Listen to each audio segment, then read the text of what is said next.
Alhamdulillah, alhamdulillah, alhamdulillah.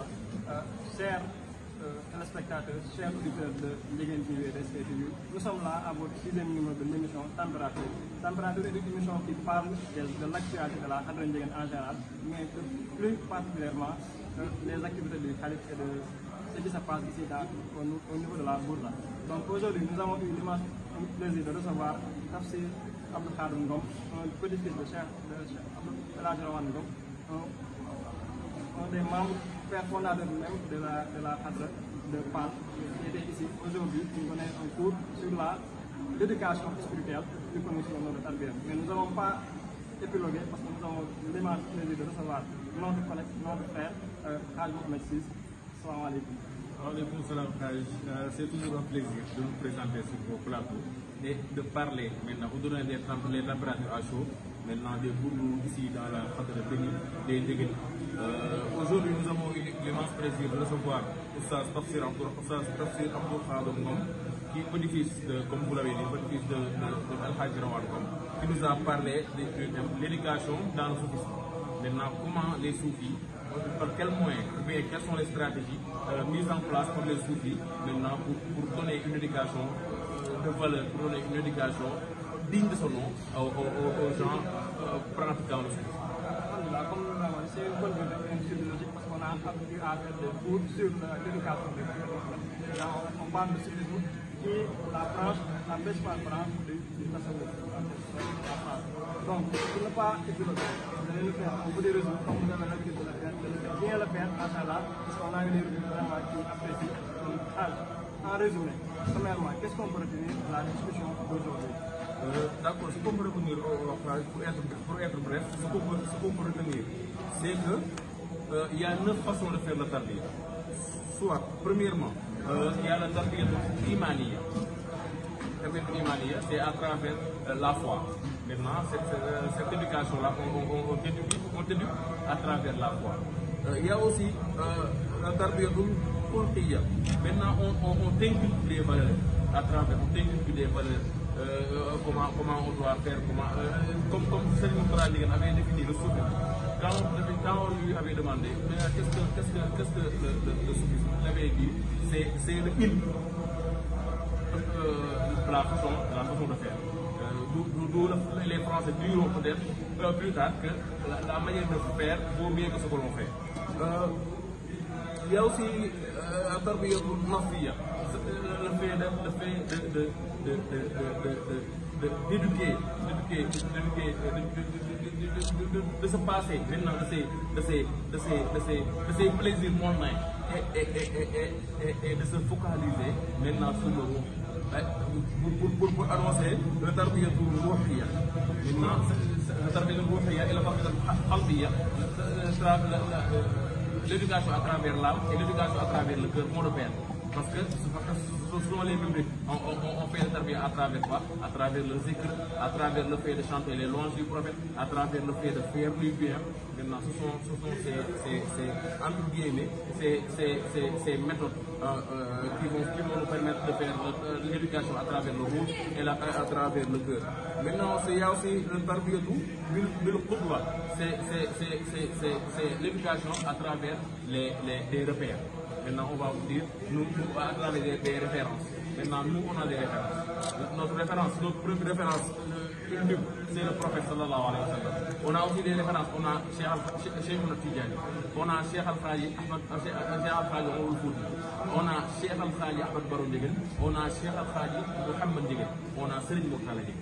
Maintenant, nous ne manquons pas de référence. Serigne Moutara a l'habitude de dire que la meilleure façon d'éduquer, c'est d'être exemplaire. C'est d'être exemplaire. Dans la méthodologie par l'exemple. C'est-à-dire que tu montres l'exemple pour montrer la voie. C'est ça. Il y a aussi le tarbiya bil qidiyya.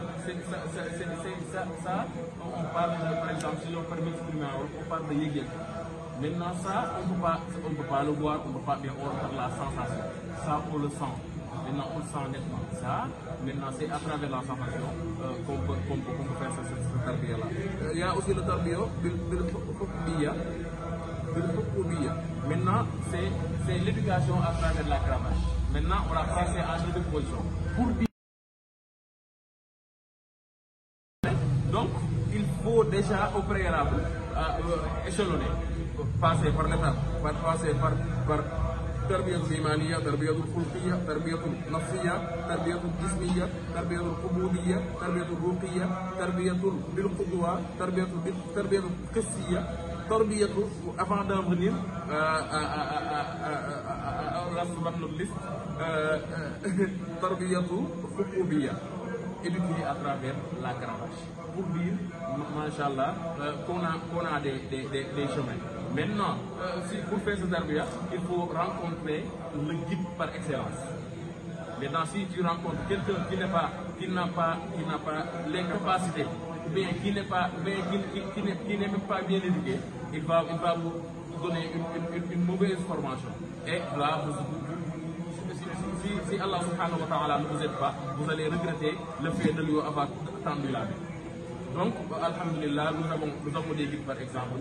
Nous pouvons en citer, mais nous avons le guide par excellence, Sayyidina Muhammad sallallahu alayhi wa sallam, Cheikh Tidjani, Cheikh Al-Hadji Omar Foudi, Cheikh Al Ahmed Baro, Cheikh Al Ahmed Ndiéguène, mais les petits-fils là, pour chaque époque,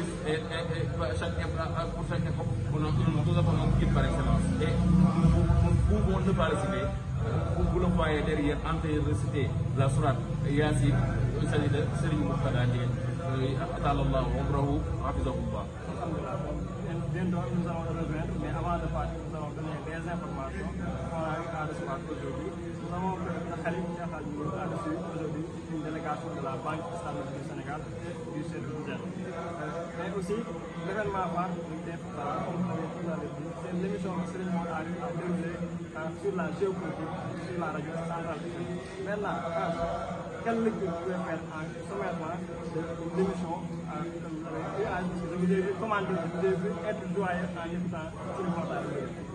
Mais par exemple, si nous avons la chance d'écouter le maître par excellence, je n'ai pas dit le maître, j'ai dit le maître par excellence, en train de nous donner gratuitement un cours, par exemple, aujourd'hui, Central FM devait dire à tous les auditeurs, si vous voulez écouter maintenant ce cours magistral, il vous faudra participer à hauteur de. Ouais, il vous faudra donner une forme forfaitaire maintenant pour pouvoir l'écouter. Parce que tellement il a donné de la connaissance, tellement il a traité un thème très difficile. Et je vous rappelle qu'il n'a pas fait la formation en géopolitique. Il a fait la formation en relations internationales. Et aujourd'hui, j'ai eu à regarder des émissions en géopolitique. Ceux qui sont considérés comme les plus grands scientifiques, les plus grands experts en cela, n'ont pas réussi à donner des réponses palpables, des réponses concrètes, des réponses satisfaisantes. Donc, ils n'ont pas eu à le faire. Mais en juste 2 heures de temps, Serigne Mourtada, je ne vais pas dire qu'il a répondu aux questions. Non, il a répondu à des questions qui ne sont même pas encore posées. Maintenant, pour les générations futures, maintenant, je vous dis, les professeurs de l'université, ils devaient prendre maintenant l'extrait ou bien l'intégralité de cette audio maintenant pour faire écouter ça aux étudiants. Les dawahir, maintenant les dawahir un peu partout dans le monde, devaient faire ça après leur zikr et autres, ils devaient prendre l'audio et le mettre maintenant dans les haut-parleurs pour pouvoir écouter. Je vous dis maintenant, ça parle de l'éducation, ça parle de géopolitique islamique, ça a même parlé de la... Ils ont transcendé la géopolitique pour parler exclusivement de la politique, en parlant de la politique sénégalaise, de la politique qui se vit en France, de la politique parlant de la démocratie. Lui, il a maintenant, si je veux résumer maintenant cette cause d'aujourd'hui, je peux dire que c'était l'encyclopédie. C'était l'encyclopédie qui parlait. Maintenant, nous sommes tellement joyeux, vous le verrez dans nos visages, vous le sentirez dans nos paroles. Nous sommes tellement joyeux parce que nous avons tant appris à travers. Si on nous demandait de faire le récapitulatif ou bien de décrypter le message de Serigne Mourtada Ndiéguène ici, aujourd'hui à Central FM, il nous faudrait prendre presque une année pour parler d'un chapitre. Et il y a 100 chapitres dedans. Donc il nous faudrait toute notre vie pour pouvoir décrypter le message de Serigne Mourtada. Alhamdulillah. Comme vous le savez, Serigne Mourtada a déjà commencé la série de prières. Nous allons juste rejoindre nos frères derrière. Alhamdulillah. On donne rendez-vous demain, Inch'Allah, même ici dans la salle de